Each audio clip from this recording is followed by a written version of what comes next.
Welcome to Musings and Modalities. I'm your host, Tristen Stawicki. Think of me as your pragmatic shaman bestie. Join in with other high-vibe, lovely people as I unravel spiritual ideas to help create change and growth in your life. I cover a variety of spiritual topics, sharing knowledge to meet you wherever you are in your journey. As a shaman, astrologer, and human design reader, I help you understand how to make informed decisions and incorporate different modalities using discernment in your own intuition. Today, you will gain powerful shamanic healing tools you can use to incorporate spiritual practices in non-traditional ways. Whether you're just beginning or need a knowledgeable best friend with the next phase of your journey, I'm here to help. Stay tuned. Musings and Modalities starts now.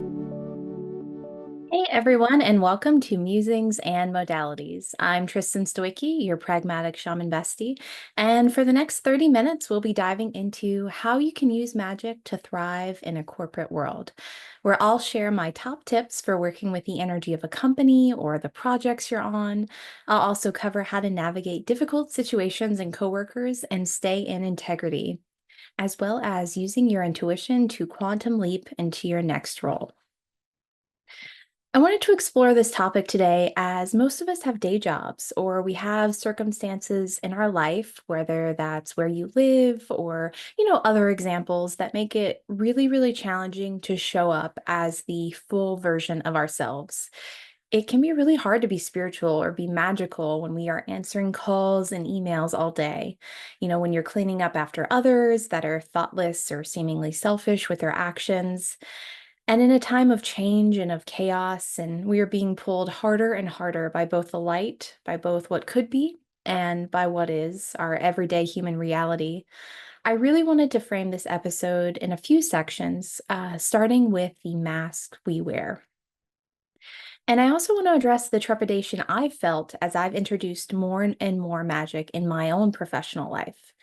So I've worked in corporate environments for the last 14 years, and for much of that time, I've been exploring different spiritual tools. I've taken classes and completing certifications, all within the wellness and spiritual space. And very few people, really only those that are closest to me, know the depth and breadth that this extends to. I'm one of those people that moves in silence. And it's really challenging for me to feel safe enough to discuss things like learning Reiki, and being a healer. And there's a huge element of vulnerability when you share with someone that you're embarking on a spiritual journey or using a new spiritual tool. And that can be really doubly hard, right? When you don't have a baseline for how that person's going to react. And it took a lot of unlearning and unattaching from other people's reaction to get to a solid place with this. This level of healing from past hurts in both this lifetime and previous ones was what pushed me to show up as more of my full self at work, right? To really work to remove the mask I put on as a corporate girly and to be more open to sharing who I am. And the things that matter to me and announcing, things like I am a healer, I am an astrologer, I am a shaman. Like those are big, weighty words.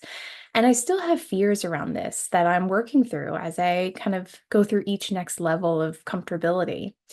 I don't have my shamanic business connected to my LinkedIn account, as I do have a real everyday worry that recruiters will completely write me off.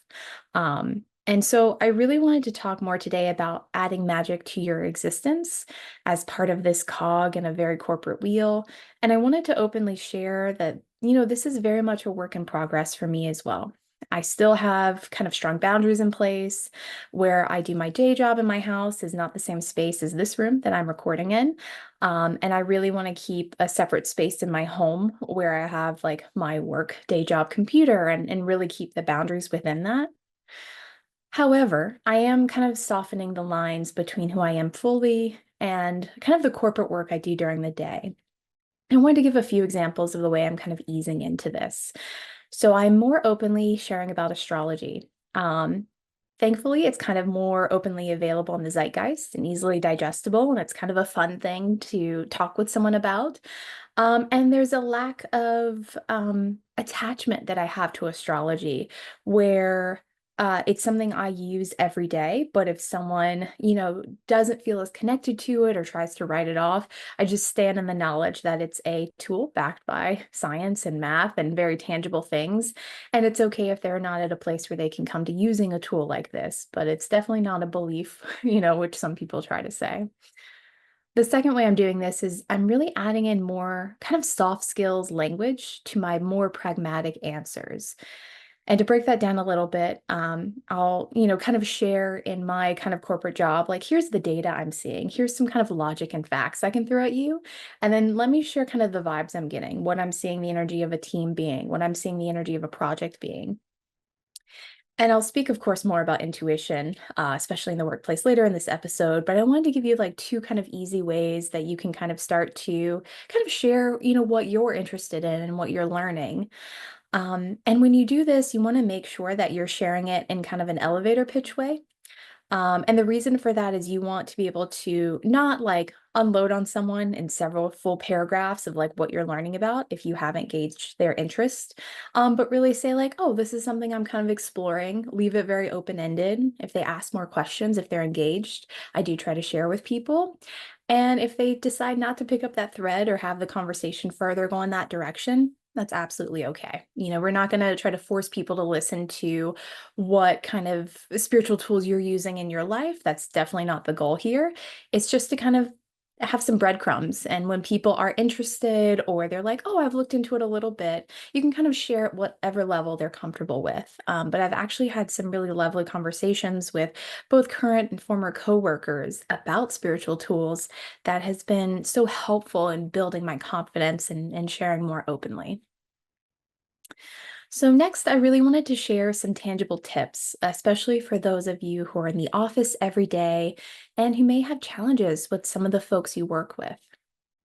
So for tip number one, I recommend frequently, like once or twice a month, cleaning out your desk, especially the top of your desk or workspace. And you can actually use Florida water in a small spray bottle that you can actually spray your desk with.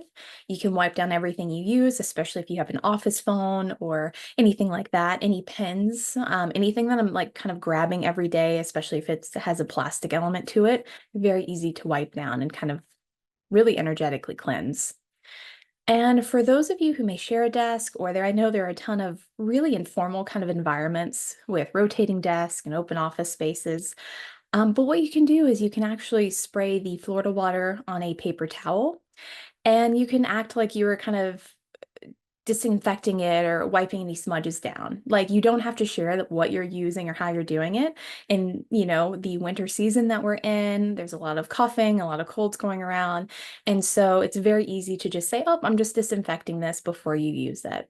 And just the act of clearing, cleansing, cleaning your space can really cause the energy to shift, which is really, really lovely. It kind of easily releases maybe anything in the space that it's holding on to. For tip number two, I recommend using visualization tactics. So once you've cleaned the desk or space that you are using to work in, really visualize the boundaries of that space. And I kind of sit in the middle of my desk and I really see this as like golden lines that mark kind of a few inches past where the physical barriers are, where the desk is. And what I'm doing is I'm really claiming the space that I'm in, right? I'm really claiming kind of the essence of this area. And I want to set up this energy perimeter. And I ask that only the things that pass through here are for my best and highest good. And what this energetic boundary or energetic screen does is it kind of keeps gnats and other small annoyances at bay, right? There's an energy of, for the small disturbances and annoyances, don't come over here. You're not welcome in this space. That really acts as a solid screen, as like a first level of defense is kind of a strong word, but you know what I mean? Just kind of that first level. I also separately do a tactic for my computer screens and my physical like cell phone. And what I do is I kind of use my hands and I envision or I visualize a golden grid, which is overlaid over these devices. And as I'm doing that, and I actually physically like see it in my mind's eye, I ask that only things that kind of pass through here or that I'm shown especially if you're on an explore page or something like that, are for the best and highest good, and that those are the only things that kind of pass through or come to me. Magic is all about intention, right? And having a solid and firm and confident intention to have a boundary of what comes to you through your phone, through your work monitor, through any of your devices in your home, or in the office is really incredibly important and powerful. For tip number 3, we're going to talk about cutting cords. And this is all about severing energetic ties between you and your coworkers. Could also be between you and a customer that comes in, any kind of energetically icky conversation. All of these, you want to cut ties and energetic ties too. And there are a few ways you can do this. You can call upon a guide such as Archangel Michael or Isis or one of your personal guides, and you can state the following really confidently. And you can say this out loud or to yourself. I call upon Archangel Michael, and I ask that you cut cords to any person, place, emotion, or situation that isn't for my best and highest good. I ask that anywhere cords are cut, pure light and consciousness is brought in. Thank you. I always try to end in gratitude whenever I have an ask. And the reason for that language is very specific, right? We don't want to cut cords or sever any ties, and then we have kind of spaces in our aura that can be kind of filled with whatever. You want to make sure that any space in your luminous energy field or anything like that is kind of complete overall. Now, there are different levels of cord cutting. And so the levels of cord cutting that you do here by stating something like this versus a deeper level of cord cutting where you're going into past lives or using other tactics, there is a difference that I want to call out a little bit. But I think this is a great kind of first step as you're trying to just release the energy of your day, release the energy of other people. And you can also use this tactic to cut cords to a specific person or meeting, and you can be very intentional with what needs to be released and the language you use. I also recommend kind of physically getting up from the space you are in and moving around your house or the office, and taking a few minutes outside to reset if you're able to. At the end of a really hard workday or a bad interaction, after cord cutting, you can take it even a step further by taking a shower or a bath, and you can ask that the water further release any energy that you're holding on to. And it also just resets you emotionally, physically, like across all things, which is super helpful. For tip number 4, I recommend you call your power back to you. There are times when we've given our power away and have left ourselves with crumbs of our own vitality and oomph, right? And I recommend at the end of the workday or right before going to sleep, you can say aloud or to yourself, I call my power back to me. And you want to say this with conviction and purpose and feel as though the places you've left pieces of your essence and vitality return to you. And you should feel a physical sensation when you do that of a more feeling of completeness. And you're like, oh, I hadn't necessarily realized that piece, that puzzle piece was missing. But now I feel just a little more solid, a little more grounded, a little more connected, which is really, really lovely. All right, so I want to move into discussing having integrity and upholding your values in the corporate world. Being part or on a spiritual path means holding yourself to a higher standard. And as you raise your standard, you'll see the gaps of where things like the work you're doing or the company you're working for is no longer a fit. Even the team you're on, which can be really challenging. And when that happens, I encourage you to trust that nudge and that inner knowing and to make the changes you need to make. Otherwise, it can be really easy to feel unfulfilled and for kind of this discomfort and this unease and unhappiness to bleed into all other parts of your life. While at work, I really try to believe the best of everyone and trust that they have good intentions, even if their actions are questionable or give me pause. However, the main call out here is you don't want to be naive. You don't want to be gullible, right? So I definitely recommend keeping receipts wherever possible, keeping a tally of those whose actions seem off, like a mental list, Or I kind of track if I feel the need to have a layer of protection around me when I work on projects with them. If I'm really documenting like the actions I'm taking, or kind of just doing even further due diligence that I would normally do, just to make sure I have kind of the backing of actions, emails, etc., kind of behind me. And I say that because even if I hope someone has good intentions and I try to go in with that acknowledgement and that really that essence overall, that doesn't mean, or that doesn't release me of my kind of duty to have my own due diligence done and to make sure that they're being held to a reasonable standard, that they're being held accountable, or that their work is being done.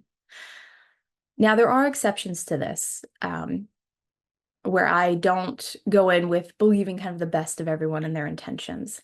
If someone truly has the worst vibes I've ever met, or they actually feel smarmy, or they really feel like a bad person, then I judge them fully on their actions. They do not get any of the grace that I give other people that kind of pass that vibe test. So I think there's a kind of a clear distinction there. There are also a lot of triggers at work that can really take you out of your integrity if you let it. There's rude emails, non-urgent requests that are treated like it's the end of the world, annoying people that can't do their jobs, the list goes on and on.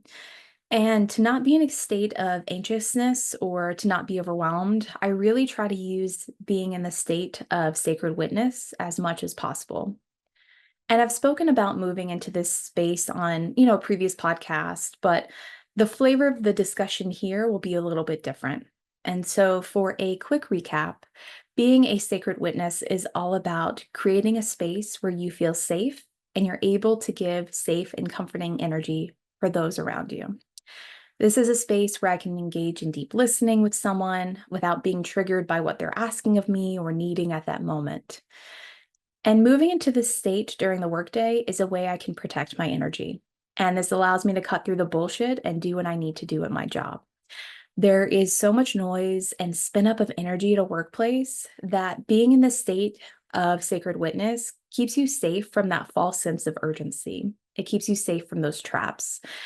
And this really helps you come back to yourself, take a breath, and then logically decide the next best steps to take. So, how do you get into the state of being a sacred witness?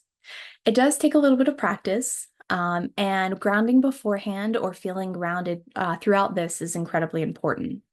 So, after I'm grounding and kind of checking in with Pachamama, really connecting in with the Earth Star chakra, feeling into the different layers of Mother Earth, seeing if I can kind of connect to the nature outside my home, and just kind of dropping in and relaxing. And I know this happens, my shoulders drop kind of right under my jaw, releases the tension, my eyes soften. There are physical kind of cues that I'm feeling connected to the earth and I'm grounded. And then I'll spend a few minutes kind of checking in with myself to prepare myself to engage in deep listening. And I try to do this from a very neutral space. I ask myself what my body needs. Is there a comfort that I need to do? Am I hungry? Am I thirsty? Do I need tea, a cozy blanket? Is there something tactile? Do I need fresh air? Do I need to actually get up, take a few minutes, just breathe outside a little bit and then come back in? And this element of kind of checking in is especially important at work because I want to come from a space where I feel super connected and I feel calm, so I can really track when my boundaries are crossed or when I actually need to disengage from a conversation. And there are a few ways I try to do this. So if I just feel kind of more and more discomfort after I've done all this work, right? And I'm coming from a neutral space, so I'm not coming from like a space where I feel like a peeled grape, but I'm already, more emotional or just not ready to do deep listening. So when I'm in this neutral state, if I find myself kind of ratcheting up or not being able to stay in sacred witness because boundaries are being crossed or gossip is happening around me, or there's just a level of pettiness or ickiness that's around, I want to have an out prepared. So if I'm going into a conversation with a coworker that I don't enjoy engaging with or that I feel is questionable, I want to have an out where if they start to move to unhelpful gossip or just complaining, that I can say, there's something I need to do before the end of day, or I have a way I can kind of share. I need to disengage from this conversation and get back to what I need to do today, because it's absolutely acceptable to remove yourself overall. Now, this should be truthful. Like, I don't want you to have an out prepared that is not truthful, that is not acting in integrity. But in a workday, there's always something you could do. There's always an email to send or something to check or prepare for. But I want to make sure you have that handy, or even like on a brief list in front of you, and you stand firm in that. You say, oh, I actually need to work on this. There's some urgency behind it or what have you. Maybe we can connect later or something. I want to make sure that you are able to stay in your integrity as much as possible. And part of that is honoring when the only way to stay in that state is to actually remove yourself. And so you absolutely have, I hope you give yourself permission to do that. All right, moving on to a little bit of a more fun and kind of light topic is using astrology as a corporate badass.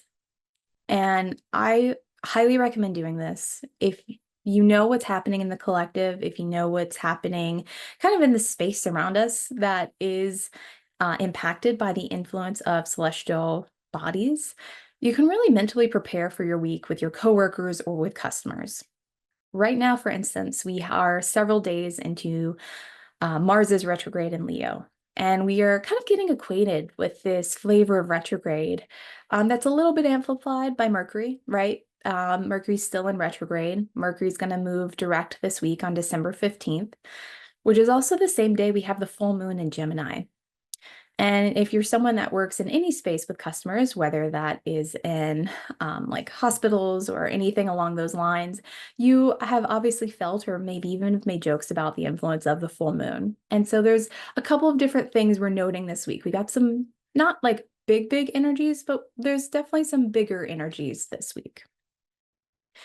And we'll have kind of that shift as Mercury stations direct and then moves into its post shadow. And personally, I always feel its effects can ratchet up a little bit right before it goes direct and then it shifts. It's like with any change, there's almost a culmination of the energy at play. And so mentally, I kind of think about this energy this week feels a bit bumpy. And it's similar to that of a mild roller coaster, right? On a wooden track, there's not a big like up and down, but there's some twists and turns and curves. And then there's some smooth sailing or, maybe a beautiful view at some point. And so as I personally kind of mentally prepare for this week, I'm trying to limit meetings and collaborations on the bumpier days. And I want to plan for unexpected news or delays with projects that are in flight. I'm also underscheduling myself as much as possible at work to have time to react to any changes or pivots during the week. Every single Monday, I review the astrology of the week, and then when I'm making plans for milestones or large-scale projects, or even things like asking for a raise, I really try to use astrology and specifically favorable kind of transits in my favor. I want to make sure I'm like taking them into account, just like I would a coworker's vacation time, right? It's just another kind of data point to use as I plan my own kind of work schedule. All right, so for my BFFs only tip, I wanted to share 5 ways that you can use magic to quantum leap at work. So the first way is to close down energetic ties to past jobs, to projects, former coworkers. And this includes cutting cords, which I kind of shared at the top of the episode. But I also would include journaling about the experience, especially if it was a very difficult one. And I've also found reimagining kind of the experience differently. Maybe that was specific instances at a previous job or interactions with former managers, or even how the leaving of, there were people that turn in their notice and are immediately said, you can be relieved of kind of your duties, or there's just such an interesting effect that happens when notice is given and you're starting a new job and you're in that liminal space that can leave a lot of room for energetic kind of cords to still attach to you. So really working to close those down are incredibly helpful as you're trying to quantum leap forward and jump forward. The second way is to really learn the energy of your current company. So, does the overall company struggle to complete projects on time? Really looking at the commonalities for success or failures on the kind of major initiatives and company goals. Really look at your coworkers, look at the leadership, are those that act out of integrity by playing political games or being deceptive rewarded? Like, if you could describe the energy of your company, in just a few short kind of words or sentences, what does that look like? It's kind of really helpful to feel into the energy and to know how to work with it. For tip number 3, I recommend you use spiritual tools to help you succeed. So if I'm unsure if a coworker is being truthful, check your pendulum, right? Does a project deadline seem like it's unachievable? I check what the astrology is going to be and what celestial influences might be at play. I also use the energy of the new and full moon to make project plans and milestones. And there's another layer to this if you're already doing this, which is you could use the sign the moon is in for more kind of detail-oriented or tedious tasks, or for scheduling meetings, right? So if the moon is in an air sign and there's a big collaboration meeting that I want to have happen, like a lot of brainstorming, I'm going to have some excitement, I'm waiting until that maybe the moon is in Gemini, to have kind of that umph, or maybe when it's in Aquarius. And so there's ways to think about it that can kind of be helpful as you're planning your week or your next few months. I also recommend you work with your guides and your intuition for tip number 4. Your guides are here to help you, and I really work with my guides to act as mentors in all areas of my life, and that includes my work and professional goals. I invite them to help me and ask for specific signs, just like I do in my personal development. Your intuition and inner knowing is so valuable at work. As I've embraced kind of using this tool in conjunction with data and logical facts, and just, overall kind of pragmatic thinking, I've seen the largest growth in my projects and my career overall. So never discount your intuition, especially in this space. And finally, for tip number 5, I really encourage you to kind of own your delusion, to be your biggest hype person and to dream big. I don't think we talk enough about how the phrases for things like holding the vision and see yourself where you want to be or things like that, they're really just acceptable forms of delusion. And I want to call it out as an element of hopefulness and to remove any mind barriers you may have as you kind of have placed unknowingly on yourself. Be delusional in what you can achieve and where you want to be in your career.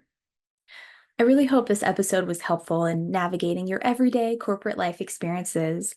I think there are endless opportunities to reframe or repurpose what we use in our personal and spiritual development to help us thrive in our careers and to get through the workday with grace and ease. I encourage you to try out a few of these tactics this week as we work and are about to embark on some holiday breaks. Thank you so much for watching Musings and Modalities with me, your pragmatic shaman bestie. Tune in the second and fourth Mondays of each month at 8 a.m. Pacific, 11 a.m. Eastern for more fabulous episodes. If you haven't worked with me before, I'm offering a free 30-minute call for chakra clearing and balancing, and that's where I'll use Reiki to remove energetic blockages, align your energy, and replenish where you're feeling a bit depleted. If you'd like to learn more about how you can use astrology as part of your magical toolkit in the corporate world, my 90-minute astrology readings really provide insight not only to your personalized blueprint, but also I go into each of the 12 houses in depth to cover your planetary placements and upcoming transits. I also go into an in-depth analysis of your midheaven, which is how you show up and are perceived by others in your work. These offerings and more can be found at musingsandmodalities.com. Thank you for listening. You've been listening to Musings and Modalities with me, Tristen, your pragmatic shaman bestie. For more powerful healing tools, join me every second and fourth Monday at 8 a.m. Pacific on Transformation Talk Radio. I cover a variety of topics to meet you wherever you are at on your spiritual journey. Learn techniques to work with pendulums, past life healing, astrology, and more. Please share the show and subscribe for more guidance from your pragmatic shaman bestie at musingsandmodalities.com.